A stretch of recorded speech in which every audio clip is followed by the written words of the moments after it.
Students, एक बार फिर से आप सभी का हमारे चैनल में बहुत बहुत स्वागत है। इस वीडियो में हम 10वीं क्लास के सामाजिक विज्ञान का मूल्यांकन कार्य पत्रक संख्या 4 जो कि 1 सितंबर के लिए है उसको पढ़ेंगे, समझेंगे और प्रश्नों को हल करेंगे।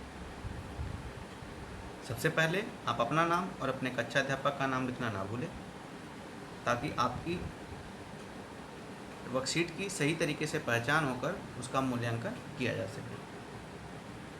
आप देखेंगे सबसे पहले लिखा गया है गद्यांश पढ़ने के लिए, जिसमें क्वेश्चन नंबर 1 से 6 तक दिए गए हैं और विकल्प 6 प्रश्नों के सामने 4 विकल्प हैं। जो विकल्प सही होगा उसके सामने जो गोले दिए गए हैं उनको काला करना है, जैसा कि यह पिछली बार से करते आ रहे हैं।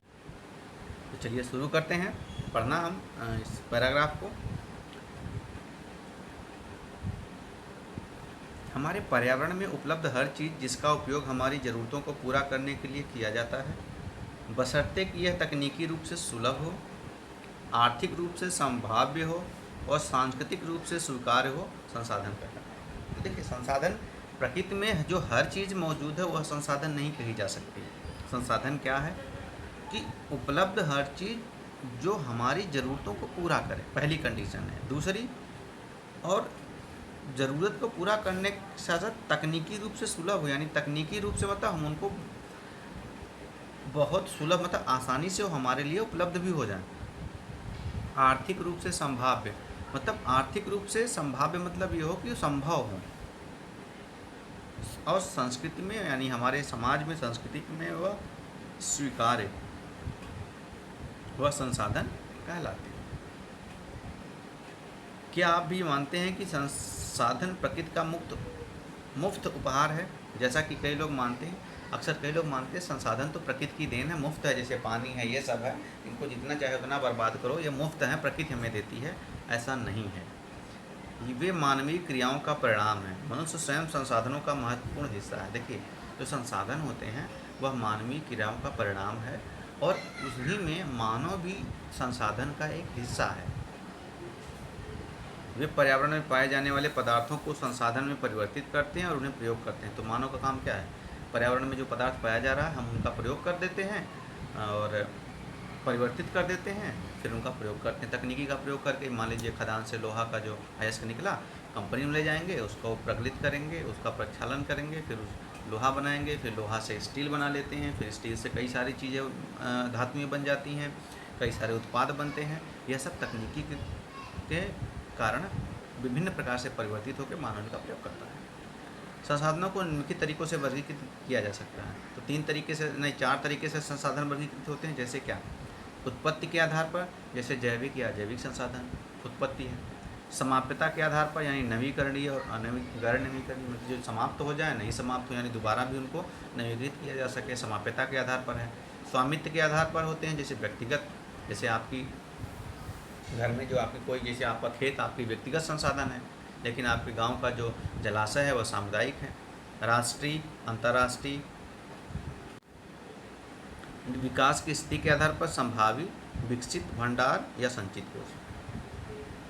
तो विकास की स्थिति कहने का मतलब यह है कि कोई संसाधन संभावी संसाधन हो सकता है कि आज नहीं 10 साल पहले, 20 साल पहले हो सकता है। जैसे हाइड्रोजन से चलने वाली जो कारें हैं, ये संभावी, हाइड्रोजन जो है संभावी आगे आने वाले में ईंधन का हो सकता है। विकसित में अब भंडार और संचित कोष जो इनको हम बचा के रखते हैं, कुछ ऐसे संसाधन जो अभी विकसित हो चुके हैं और इनका भंडारण किया जाए। अब प्रश्नों की तरफ चलते हैं, क्योंकि यह चैप्टर हम कई बार पढ़ चुके हैं पिछली वर्कशीट में। तो अब हम पहला प्रश्न लेते हैं। किसी चीज़ को संसाधन कहा जा सकता है? तकनीकी रूप से सुलभ हो, आर्थिक रूप से, मतलब डी, उपरोक्त चारों सही है। आप ये गोला भरेंगे।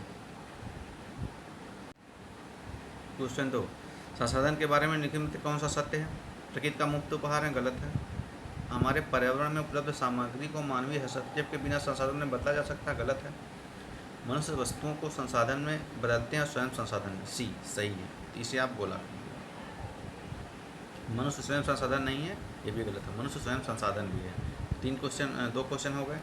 तीसरे पे चलते हैं। निम्नलिखित में से कौन सा संसाधनों को वर्गीकृत करने का तरीका नहीं है?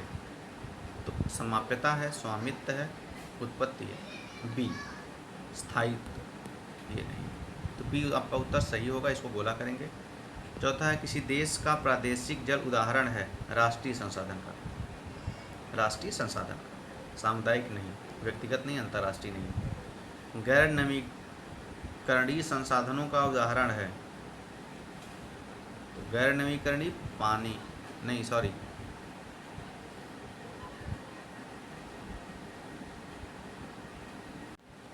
तो आपका जो है सी सही होगा। जीवाश्म ईंधन गैर नवीकरणीय है, एक बार ख़त्म हो गया फिर ये नहीं आ सकता। नवीकरणीय मतलब जो दोबारा भी जिनको हम बढ़ा सकें, जो दोबारा उत्पन्न किए जा सकें।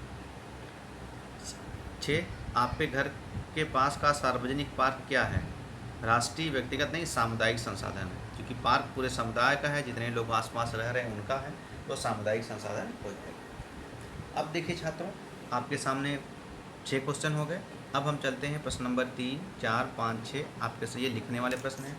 इनको हम बस इनके बारे में आपको समझा देंगे, आप इन्हें खुद लिख सकते हैं, क्योंकि लिखना इतना यहाँ पर मुमकिन नहीं है और इनके बारे में आप पढ़ चुके हैं। तो पहला प्रश्न तीसरा क्या है? किसी विशेष देश में राज्य ए, जैसे भारत में 2 राज्य हैं, मान लीजिए राज्य ए है और राज्य बी है, तो राज्य ए में औसत व्यक्ति आय राज्य बी से अधिक है, यानी यहाँ पे जो आय है प्रति व्यक्ति की वह अधिक है, मतलब उनको पैसा प्रति व्यक्ति ज़्यादा मिलता है। लेकिन जो बी है यहाँ पर क्या क्या अधिक है? उच्च साक्षरता, ज़्यादा लोग पढ़े लिखे हैं, निम्न मृत्यु दर है, यानी स्वस्थ ज़्यादा लोग रहते हैं, मरते कम, बीमारियाँ कम होती हैं, प्रदूषण भी कम है यहाँ पे, यानी कि इसकी अपेक्षा में यहाँ पे एक चीज़ अधिक है, यहाँ पे ये 3 चीज़ें अधिक हैं। आप इनमें से किस राज्य को अधिक विकसित मानेंगे और क्यों? अपने उत्तर के कोई 2 कारण दीजिए। तो देखिए, मैं राज्य बी को विकसित मानूंगा। क्यों? क्योंकि विकसित होने का मतलब ये है कि संसाधनों का विकास और जीवन में गुणवत्ता होना। तो उस कारण से क्या है कि पहले जो बी राज्य है वहाँ पे जीवन गुणवत्तापूर्ण है, यानी लोगों को शिक्षित हैं, क्या बोलते हैं, स्वस्थ हैं और प्रदूषण कम है। तो यानी जब गुणवत्तापूर्ण जीवन जी रहे हैं तो जो वहाँ का मानव संसाधन है उसका विकास भी अच्छा हो गया, और जहाँ पे मानव संसाधन का विकास अच्छा होगा वह देश अपने आप विकसित हो जाएगा। तो ये 2 कारण हैं, इन्हें जैसे मैंने समझाया, पहला तो गुणवत्तापूर्ण जीवन और मानव विकास, उच्च मानव विकास, यह 2 कारण हैं जिनके कारण मैं मानता हूँ कि बी सही है। तो आप लिख सकते हैं। तो चौथा प्रश्न है कि वर्तमान में विकास को आने वाली पीढ़ियों की ज़रूरतों के साथ समझौता नहीं करना चाहिए। क्या आप सहमत हैं? अपने उत्तर के समर्थन में 3 तर्क हाँ लिखेंगे। हाँ, हम इस मत से सहमत हैं। देखिए मत क्या है कि वर्तमान में विकास को आने वाली पीढ़ियों की ज़रूरतों के साथ समझौता नहीं करना चाहिए। तो समझौता नहीं करना चाहिए, तर्क का है क्यों? क्योंकि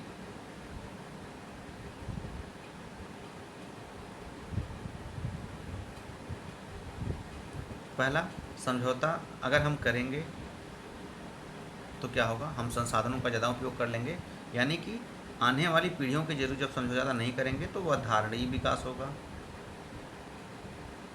क्या होगा? धारणीय विकास। धारणीय विकास मतलब वह लंबे समय तक चलेगा। दूसरा है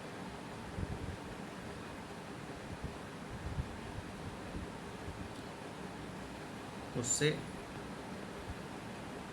पर्यावरण लाभ होगा, यानी पर्यावरण उच्च होगा। तीसरा है मानव जीवन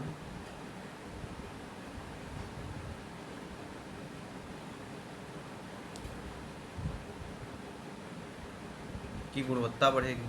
और भी आप लिख सकते हैं, ये कैसे बढ़ेगी? देखिए, जब आप उनकी ज़रूरतों से समझौता नहीं कर पाएंगे तो क्या होगा? ज़्यादा आपका विकास धारणीय होगा।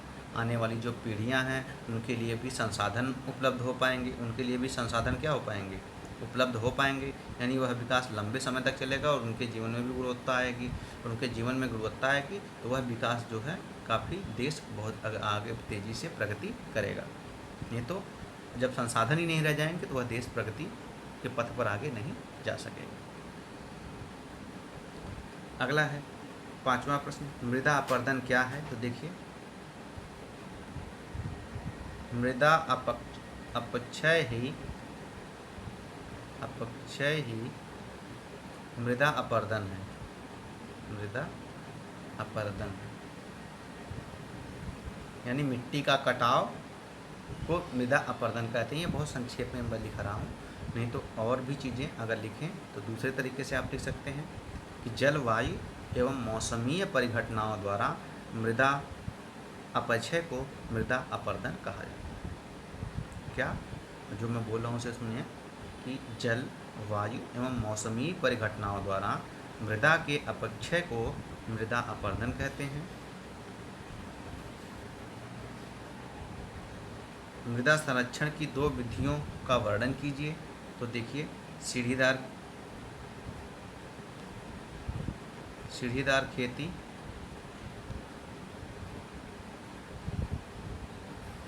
मेड़बंदी,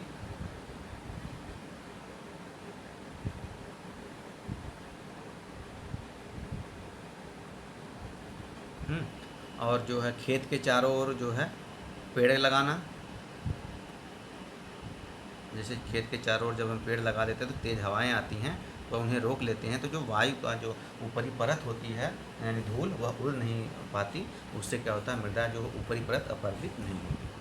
तो ये 3 है। आप बाकी आपके जब मृदा अपरदन हमने पढ़ाया था उसमें बहुत सारी चीज़ों को पढ़ाया था, 4-5 कारक थे संरक्षण के उपाय थे, उनमें से आप लिख सकते हैं। आपकी जो किताब है आप वहाँ से भी देख के लिख लें, ज़्यादा कॉपी करने का प्रयोग ना करें।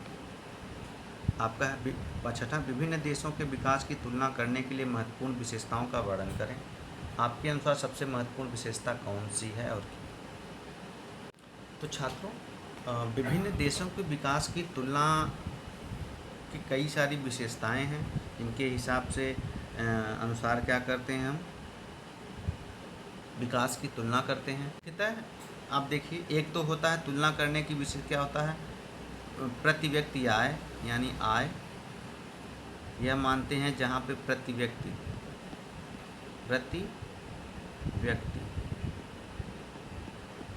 ये इस तरह से होता है। दूसरा होता है संसाधन, सार्वजनिक सुविधाएं, यानी कई जगह पे क्या होता है कि आय तो प्रति व्यक्ति ज़्यादा होती है लेकिन लोगों को सार्वजनिक सुविधाएं नहीं मिल पाती। क्यों? क्योंकि कुछ ही लोगों के पास आय ज़्यादा होती है। तो दूसरा हो गया। और तीसरा होता है विकास की धारणीयता। क्या है? विकास की धारणीयता। एक और है, उसमें है मानव विकास।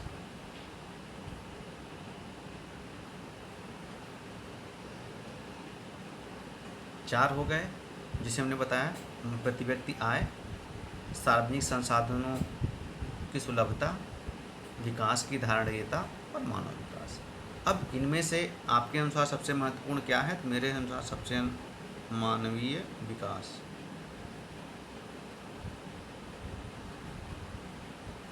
क्योंकि जब मानवीय विकास सही तरीके से हो जाएगा तो मानव शिक्षित हो जाएगा, स्वस्थ हो जाएगा, उसे अपने अच्छे बुरे का ज्ञान हो जाएगा, तो वह अपने आप विकास को धारणीय बना देगा। और इस प्रकार से धारणीय विकास और मानवीय विकास जो है उस देश के विकास को बहुत आगे तक ले जाएंगे और लंबे समय तक वह देश विकास के पथ पर आगे बढ़ता रहेगा। ये हमने आपको संक्षेप में समझाया है। इसे आप अपने शब्दों में लिख करके अपनी वर्कशीट को जमा करें। Thank you.